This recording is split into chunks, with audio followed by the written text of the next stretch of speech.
നമ്മുടെ പിതാവായ ദൈവത്തിങ്കിൽ നിന്നും കർത്താവായ യേശുക്രിസ്തുവിൽ നിന്നും നിങ്ങൾക്ക് കൃപയും സമാധാനവും വർദ്ധിക്കുമാറാട്ടെ. പ്രിയപ്പെട്ട സഹോദരി സഹോദരന്മാരെ, നാം ഇന്ന് ചിന്തിക്കുവാൻ പോകുന്നത് എഫെസ്യ ലേഖനം 1-ാം അധ്യായം അതിൻ്റെ 17 മുതലുള്ള വാക്യങ്ങളാണ്.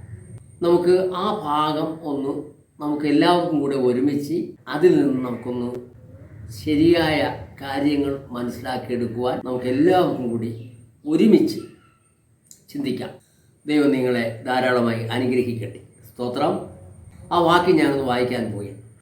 നമ്മുടെ കർത്താവായ യേശുക്രിസ്തുവിൻ്റെ ദൈവവും മഹത്വവുമുള്ള പിതാവുമായവൻ നിങ്ങൾക്ക് തന്നെക്കുറിച്ചുള്ള പരിജ്ഞാനത്തിൽ ജ്ഞാനത്തിൻ്റെയും വെളിപ്പാടിൻ്റെയും ആത്മാവിനെ തരേണ്ടതിനും നിങ്ങളുടെ ഹൃദയദൃഷ്ടി പ്രകാശിപ്പിച്ചിട്ട് അവൻ്റെ വിളിയാലുള്ള ആശ ഇന്നതെന്നും വിശുദ്ധന്മാരിൽ അവൻ്റെ അവകാശത്തിൻ്റെ മഹിമാധനം ഇന്നതെന്നും അവൻ്റെ ബലത്തിൽ വല്ലഭത്വത്തിൻ്റെ വ്യാപാരത്താൽ വിശ്വസിക്കുന്ന നമുക്ക് വേണ്ടി വ്യാപരിക്കുന്ന അവൻ്റെ ശക്തിയുടെ അളവറ്റ വലിപ്പം ഇന്നതെന്ന് നിങ്ങൾ അറിയേണ്ടതിനും പ്രാർത്ഥിക്കുന്നു. സ്തോത്രം. അവിടെ എഴുതിയതുപോലെയാണ് ഞാൻ വായിച്ചത്. കാരണം പൗലോസ് അപ്പോസ്തലൻ നിങ്ങളെന്ന് പറയുമ്പോൾ നമ്മളെല്ലാവരും കേട്ടാ, ഞാൻ ഉൾപ്പെടെ നമുക്ക് ഒരുമിച്ച് പഠിക്കുവാൻ, ഒരുമിച്ച് നമുക്കിത് മനസ്സിലാക്കിയെടുക്കുവാനാണ്. അതുകൊണ്ട് ഞാനിത് ആ എഴുതിയിരിക്കുന്ന കാര്യങ്ങൾ ഞാൻ വായിച്ച് നിങ്ങളോടത് പറയുമ്പോൾ നമ്മൾ എല്ലാവരും കൂടിയാണ്, ഞാനും ഇത് അനുസരിക്കാനുണ്ട്. അപ്പോൾ അതുകൊണ്ട് കർത്താവായ യേശുക്രിസ്തുവിന്റെ നാമത്തിൽ നമുക്ക് സ്നേഹത്തോടുകൂടി, സൗമ്യതയോടുകൂടി, ശാന്തതയോടുകൂടി, തികഞ്ഞ സ്നേഹത്തോടുകൂടി നമുക്കിത് മനസ്സിലാക്കാം. ഒന്നുകൂടെ ആ ഭാഗം വായിക്കുകയാണ്. നമ്മുടെ കർത്താവായ യേശുക്രിസ്തുവിൻ്റെ ദൈവവും.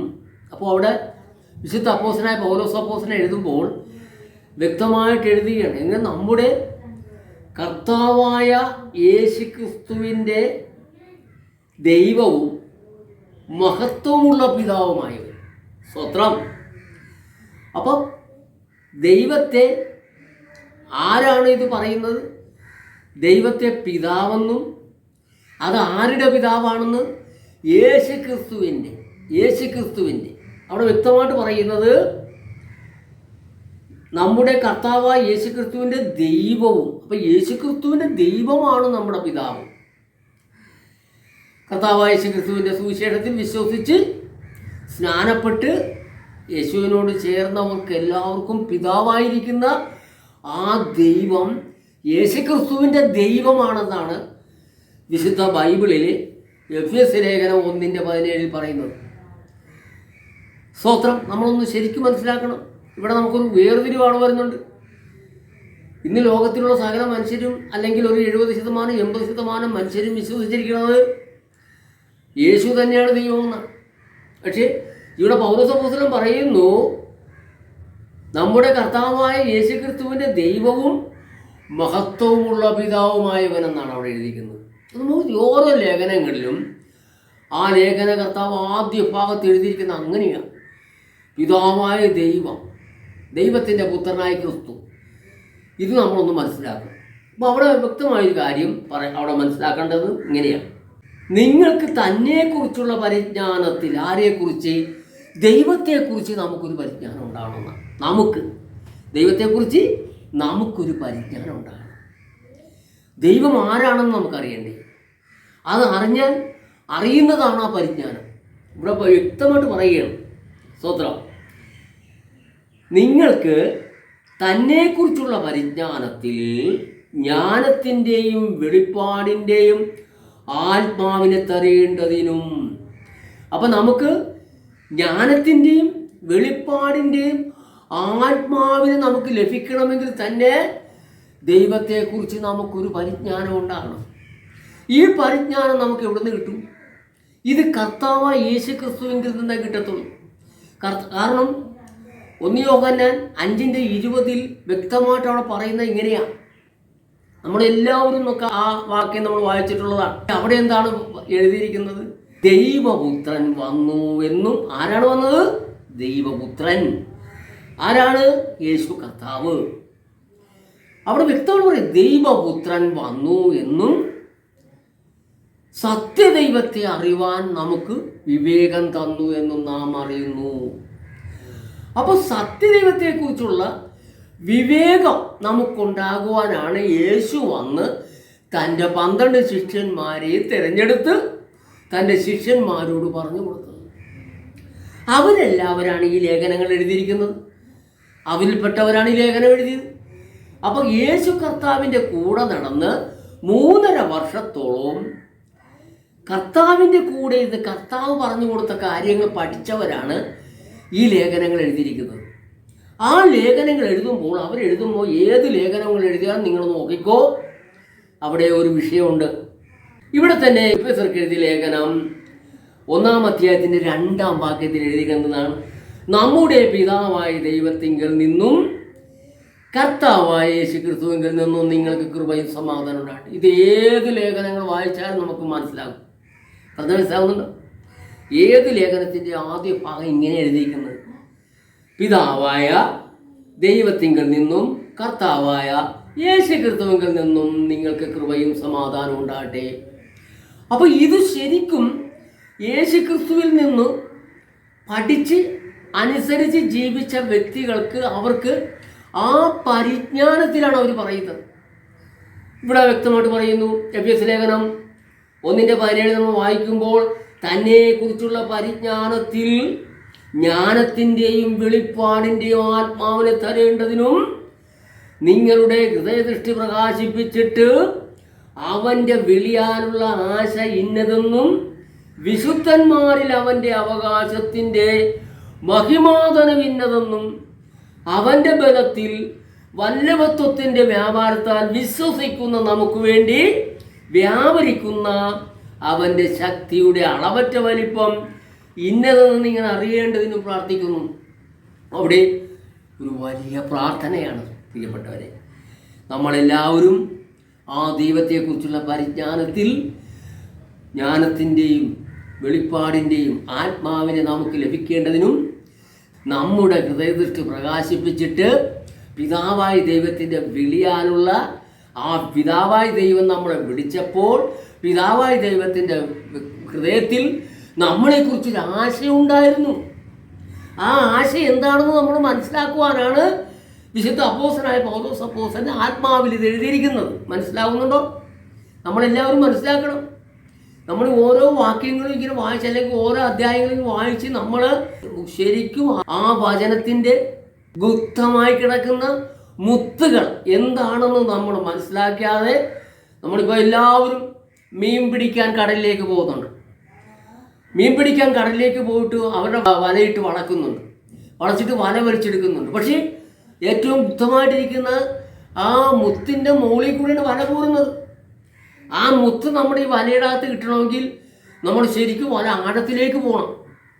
ശരിക്കും വല ആഴത്തിലേക്ക് പോയെങ്കിലേ ഈ മുത്ത് ആ വലയുടെ അകത്ത് കിട്ടുള്ളൂ എന്ന് പറഞ്ഞതുപോലെ ഈ വചനത്തിൽ ഇത് കടലിൽ സമുദ്രം പോലെ കിടക്കുകയാണ്. സമുദ്രം പോലെ ഇങ്ങനെ കിടക്കുന്നു.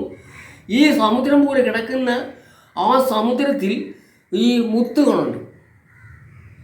ആ മുത്തുകളെ എങ്ങനെ നമുക്ക് ലഭിക്കും? നമ്മൾ ആഴത്തിലേക്ക് ഇറങ്ങണം. ഇവിടെ വ്യക്തമായിട്ട് വിശുദ്ധ അപ്പോസ്തലനായ പൗലോസ് പറയുന്നത് എന്താണ്? നിങ്ങൾക്ക് തന്നെക്കുറിച്ചുള്ള പരിജ്ഞാനത്തിൽ ജ്ഞാനത്തിൻ്റെയും വെളിപ്പാടിൻ്റെയും ആത്മാവിനെ തരേണ്ടതിനും നമ്മുടെ ഹൃദയദൃഷ്ടി, നമ്മുടെ എല്ലാവരുടെയും ഹൃദയദൃഷ്ടി പ്രകാശിപ്പിച്ചിട്ട് പിതാവായ ദൈവത്തിൻ്റെ വിളിയാലുള്ള ആശ. പിതാവായ ദൈവം നമ്മളെ വിളിച്ചപ്പോൾ ഒരു ആശയുണ്ടായിരുന്നു. നമ്മുടെ ജീവിതത്തിലും നമ്മുടെ മക്കളോ നമ്മളോ കല്യാണം കഴിക്കുന്ന സമയത്ത് നമുക്ക് കിട്ടുന്ന, നമ്മൾക്ക് ദൈവം തരുന്ന നമ്മുടെ തക്ക തുണയെ നമ്മൾ കൈക്ക് പിടിച്ചു. അന്ന് മുതൽ നമ്മളൊരു ജീവിതം ആരംഭിക്കുന്നു. അങ്ങനെ ജീവിതം ആരംഭിച്ച് ദൈവം നമുക്ക് ഒരു മകനെ തരുന്നു, അല്ലെങ്കിൽ ഒരു മകളെ തരുന്നു. ആ മകനോ മകളോ അമ്മയുടെ വയറ്റിൽ ഉരുവാകുന്ന സമയത്ത് ആ പിതാവിന് ഒരു ആഗ്രഹം ഉണ്ടാകും. എൻ്റെ മകൻ, എൻ്റെ മകൾ ഇന്നതാകണം എന്നൊരാഗ്രഹം ഉണ്ടാകും. അങ്ങനെ ഉണ്ടാകുന്നവരുണ്ട്. അതേപോലെ നമ്മളിവിടെ വീണ്ടും ജനിച്ചപ്പോൾ അവനെ കൈക്കൊണ്ട് അവൻ്റെ നാമത്തിൽ വിശ്വസിക്കുന്ന ഏവർക്കും ദൈവമക്കളാകുവാൻ നമുക്ക് അധികാരം തന്നു, അല്ലെങ്കിൽ നമുക്ക് ശക്തി തന്നു. ആ ശക്തി നമ്മുടെ മേൽ വരുമ്പോൾ, ദൈവത്തെ നമ്മൾ വിശ്വസിച്ചപ്പോൾ അല്ലെങ്കിൽ കർത്താവായ യേശുക്രിസ്തുവിനെ നമ്മൾ വിശ്വസിച്ചു, നമ്മൾ യേശുവിനോട് സ്നാനപ്പെട്ടു, യേശുവിനോട് ചേരുമ്പോൾ അവിടെ സ്വർഗത്തിൽ പിതാവായ ദൈവത്തിൻ്റെ ആഗ്രഹം ഉണ്ടാവുന്നു.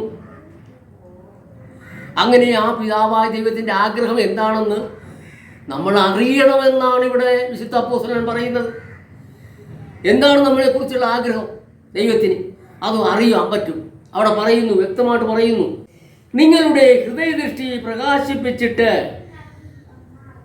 ദൈവത്തിൻ്റെ വിളിയാനുള്ള ആശ ഇന്നതെന്നും വിശുദ്ധന്മാരിൽ അവൻ്റെ അവകാശത്തിൻ്റെ മഹിമാധനം ഇന്നതെന്നും അവൻ്റെ ബലത്തിൽ വല്ലഭത്വത്തിൻ്റെ വ്യാപാരത്താൽ വിശ്വസിക്കുന്ന നമുക്ക് വേണ്ടി വ്യാപരിക്കുന്ന അവൻ്റെ ശക്തിയുടെ അളവറ്റ വലിപ്പം ഇന്നതെന്ന് നിങ്ങൾ അറിയേണ്ടതിനും പ്രാർത്ഥിക്കുന്നു. അപ്പം ഇത് നമ്മൾ അറിയണ്ടേ? അവിടെ വ്യക്തമായിട്ട് പറയുന്നു, വിശുദ്ധന്മാരിൽ അവൻ്റെ അവകാശത്തിൻ്റെ മഹിമാധനം. വിശുദ്ധന്മാരിൽ ദൈവത്തിൻ്റെ അവകാശത്തിൻ്റെ മഹിമാധനം, സ്തോത്രം, ഇന്നതെന്നും ദൈവത്തിൻ്റെ ബലത്തിൽ വല്ലഭത്വത്തിൻ്റെ വ്യാപാരത്താൽ വിശ്വസിക്കുന്ന നമുക്ക് വേണ്ടി വ്യാപരിക്കുന്ന ദൈവത്തിൻ്റെ ശക്തിയുടെ അളവറ്റ വലിപ്പം ഇന്നതെന്ന് നിങ്ങൾ അറിയേണ്ടതിനും പ്രാർത്ഥിക്കുന്നു. അപ്പോൾ നമ്മൾ വിശ്വസിക്കണ്ടേ? നമ്മൾ വിശ്വസിച്ചെങ്കിലേ ഒക്കത്തുള്ളൂ. നമ്മൾ വിശ്വസിക്കണം. ഇത് ശരിക്കും നമ്മൾ വിശ്വസിക്കണം. ഇത് വിശ്വാസമില്ലെങ്കിൽ നമുക്കൊന്നും ലഭിക്കത്തില്ല. വിശ്വാസത്തിൽ നിന്നുളവാക്കുന്നതെല്ലാം പാപമെന്നാണ് ദൈവത്തിൻ്റെ വചനം പറയുന്നത്. അപ്പോൾ നമ്മളിത് വിശ്വസിക്കണം. പ്രിയപ്പെട്ട സഹോദരന്മാരെ, നമ്മൾ കഴിഞ്ഞ ദിവസങ്ങളിൽ നമ്മൾ വചനം വായിച്ച് നമ്മൾ മുന്നോട്ട് പോയതുപോലെ അല്ല. നമ്മൾ വായിക്കുന്ന വചനം നമുക്കൊന്ന് ഗ്രഹിപ്പിച്ച് തരണം. ദൈവം നമുക്ക് ഗ്രഹിപ്പിച്ച് തരണം. ഈ ബൈബിളിൽ വ്യക്തമായിട്ട് എഴുതിയ ഒരു കാര്യമുണ്ട്, ദൈവം വെളിപ്പെടുത്താതെ ആർക്കും വെളിപ്പെടുകയില്ല. ദൈവം വെളിപ്പെടുത്തി തരണം. ദൈവം വെളിപ്പെടുത്തി തരണമെങ്കിൽ നമ്മൾ ദൈവസാന്നിധ്യത്തിൽ നമ്മൾ ഇരിക്കണം, നമ്മൾ യാചിക്കണം, നമ്മളതിന് ഒരുക്കമുള്ളവരാകണം. നമ്മൾ ഒരുക്കമുള്ളവരാകണം. ഒരുക്കമുള്ളവരായെങ്കിൽ മാത്രമേ നമുക്കിത് പ്രാപിക്കാൻ സാധിക്കത്തുള്ളൂ. ഇവിടെ വ്യക്തമായിട്ട് എഴുതിയിരിക്കുന്ന ഭാഗങ്ങൾ നമ്മൾ നോക്കണം. അവൻ്റെ ബലത്തിൽ വല്ലഭത്വത്തിൻ്റെ വ്യാപാരത്താൽ വിശ്വസിക്കുന്ന നമുക്ക് വേണ്ടി. അവൻ്റെ ബലത്തിൽ. ദൈവത്തിൻ്റെ ബലം എന്താണെന്ന് ആര് വിശ്വസിക്കണം? ആരാണ് വിശ്വസിക്കേണ്ടത്?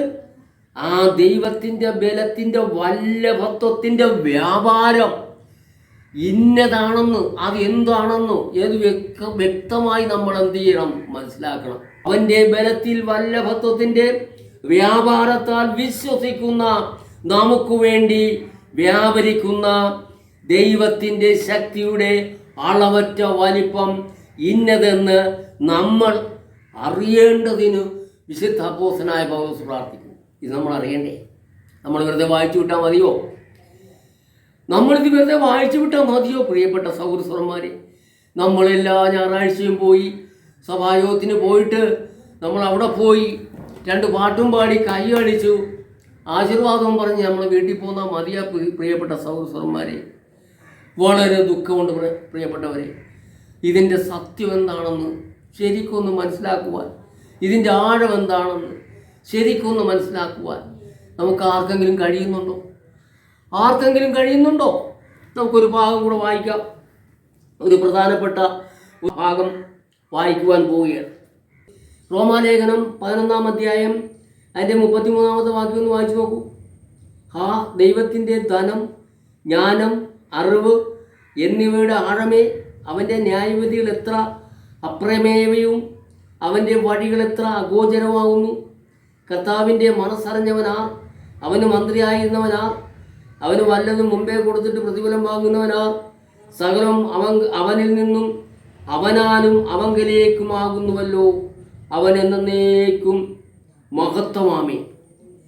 പ്രിയപ്പെട്ടവരെ, നമ്മൾ ഈ വിഷയം നമ്മൾ മനസ്സിലാക്കുമ്പോൾ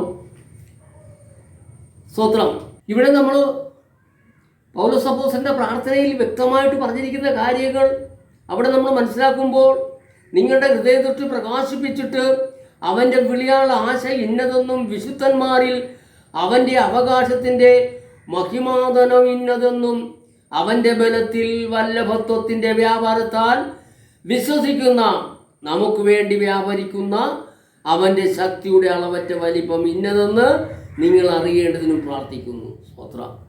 ഇത് നമുക്കുണ്ടാകട്ടെ.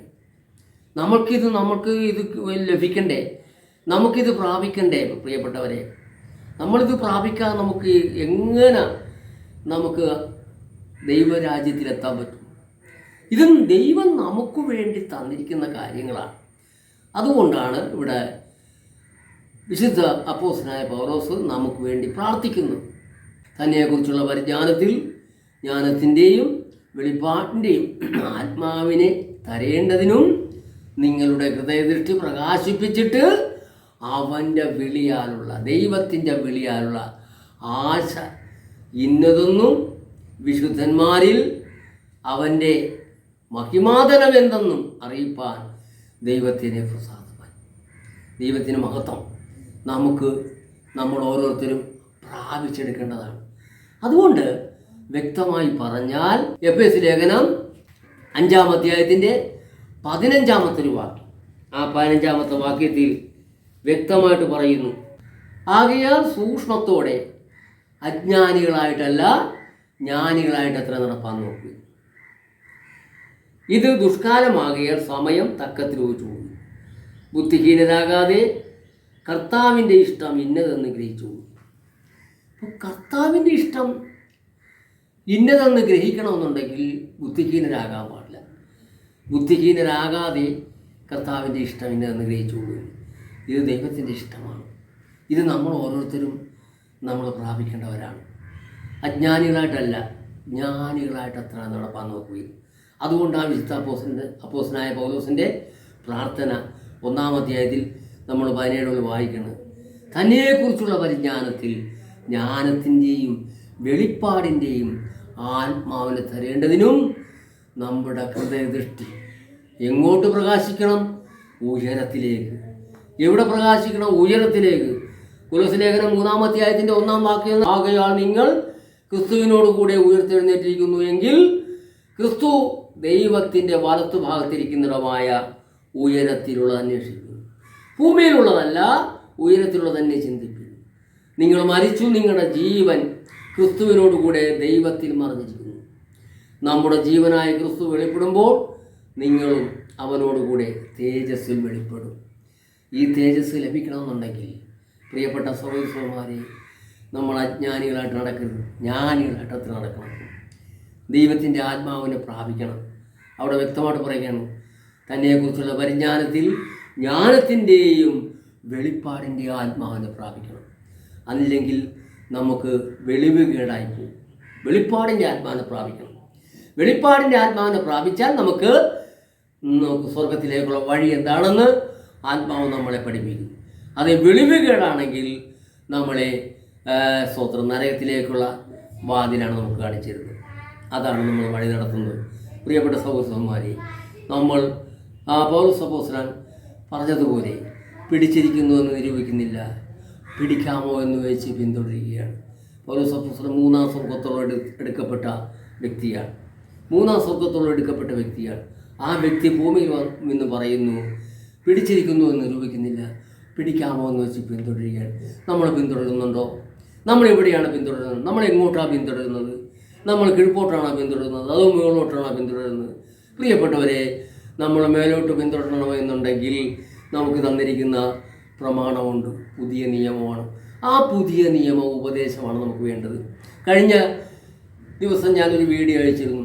അത് പഴയ നിയമം വായിക്കരുത് തന്നെയാണ് ഞാൻ അതിനകത്ത് പറഞ്ഞിരിക്കുന്നത്. പക്ഷേ അതിനകത്ത് കണ്ട കൂട്ടത്തിൽ ഒരു വ്യക്തി എന്നോട് ഫോണിൽ കൂടെ വിളിച്ച് വളരെ ഫയർ ചെയ്ത് അദ്ദേഹത്തോട് വളരെ ശാന്തമായി മറുപടി പറയാൻ ശ്രമിച്ചിട്ട് നടന്നില്ല. അവസാനം ഞാൻ കട്ടായി കളഞ്ഞു. കാരണം അദ്ദേഹം ഒരു വാക്കെന്നെ കൊണ്ട് പറയിപ്പിക്കുന്നില്ല.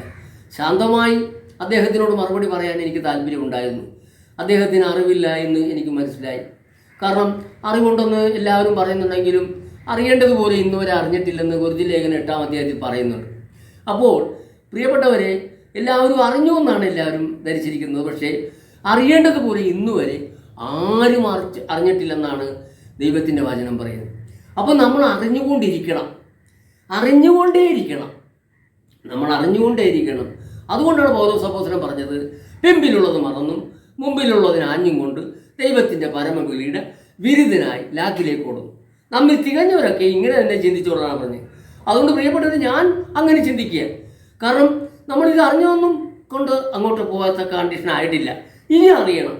അറിഞ്ഞും വളർന്നും അറിഞ്ഞു പഠിച്ചു അനുസരിച്ചു ജീവിച്ചും വരുമ്പോഴാണ് നമുക്ക് വളർച്ചയിലേക്ക് വരുള്ളൂ. അതുകൊണ്ട് ആത്മീയവർദ്ധന നമുക്കുണ്ടാകണം. ആത്മീയവർദ്ധന ഉണ്ടാകാതെ നമ്മൾക്ക് തർക്കവും വാദവുമായിട്ട് പറഞ്ഞിട്ടിരുന്നത് എങ്ങനെയാണ് നമുക്ക് വളരാൻ പറ്റുന്നത് എങ്ങനെയാണ്? അതുകൊണ്ട് തർക്കത്തിൻ്റെ ആൾക്കാരുണ്ട്. അവർ സംസാരിച്ചിട്ട് നമുക്കൊന്നും അവരോട് പറഞ്ഞ് മനസ്സിലാക്കാൻ പറ്റുന്നില്ല. അത് എബ്രായ ലേഖനത്തിലും പൗലോസ് അപ്പോസ്തലൻ പറഞ്ഞിട്ടുണ്ട്, വ്യക്തമായിട്ട് പറഞ്ഞിട്ടുണ്ട്. ഇതിനെക്കുറിച്ച് ഞങ്ങൾക്ക് വളരെ പറവാനുണ്ട്. പക്ഷേ കേൾപ്പാൻ മാന്യമുള്ളവരായ ഇത് വെളിപ്പെടുത്തി തരാൻ അല്ലെങ്കിൽ തിരിച്ചു തരുവാൻ സാധിക്കുന്നില്ല. അതുകൊണ്ട് എൻ്റെ പ്രിയപ്പെട്ട സഹോദരന്മാരെ, എനിക്ക് പറയാനുള്ളത്, നമ്മൾ ഒരുപാട് കാര്യങ്ങൾ നമ്മൾ മനസ്സിലാക്കാനുണ്ട്, പഠിക്കുവാനുണ്ട്, നമ്മൾ ജീവിക്കാനുണ്ട്. അല്ലാതെ നമ്മൾ ഇപ്പോഴത്തെ ഈ സാഹചര്യത്തിൽ നമ്മളെല്ലാം തികഞ്ഞു എന്ന് പറഞ്ഞിട്ടുണ്ടെങ്കിൽ വളരെ അബദ്ധമാണ്. അതുകൊണ്ട് നമ്മൾ എല്ലാവരിൽ നിന്നും കേൾക്കാൻ നമുക്കൊരു മനസ്സുണ്ടാകണം. ആരെന്തു പറഞ്ഞാലും നമുക്ക് കേട്ടിരിക്കാനുള്ളൊരു മനോഭാവം ഉണ്ടാകണം. കേട്ടിരുന്നെങ്കിൽ മാത്രമേ നമുക്ക് അവരോട് മറുപടി പറയാൻ പറ്റത്തുള്ളൂ. അതുകൊണ്ട് കർത്താവായ യേശുക്രിസ്തു നാമത്തിൽ ഷെയർ ചെയ്ത ഈ വിഷയങ്ങൾ നിങ്ങൾ കർത്താവായ യേശുക്രിസ്തു നാമത്തിൽ ക്ഷമയോടുകൂടി ഇത് കേട്ട് അത് ഗ്രഹിച്ച് അതനുസരിച്ച് ജീവിച്ചാൽ നമുക്ക് ഒരുമിച്ച് ദൈവരാജ്യത്തിലെത്താൻ പറ്റും. ദൈവം നിങ്ങളെ ധാരാളമായി അനുഗ്രഹിക്കട്ടെ എന്ന് പറഞ്ഞുകൊണ്ട് ഞാൻ എൻ്റെ വാക്കുകൾ ചുരുക്കുന്നു. എല്ലാവർക്കും ദൈവത്തിന് സ്തോത്രം.